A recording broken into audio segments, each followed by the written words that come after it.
السلام علیکم، آپ دیکھ رہے ہیں نیوز ٹی وی 74 HD۔ خبر شامل کرتے ہیں۔ کراچی رپورٹ نجیب کے خان، غیر قانونی تجاوزات کے خلاف مؤثر کارروائی۔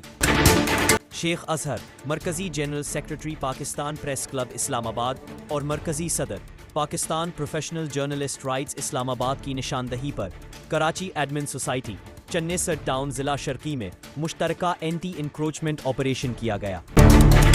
آپریشن کی قیادت ڈائریکٹر اینٹی انکروچمنٹ چنّے سر ٹاؤن فیصل مائندرو اور deputy director anti encroachment department کے NC شکیل شیخ نے کی۔ دوران کارروائی دکانداروں کی جانب سے فٹ پاتھوں پر قائم غیر قانونی تجاوزات کو ہٹا دیا گیا۔ شہریوں کی شکایات تھی کہ ان قبضوں کے باعث پیدل چلنے والوں کو شدید مشکلات کا سامنا تھا۔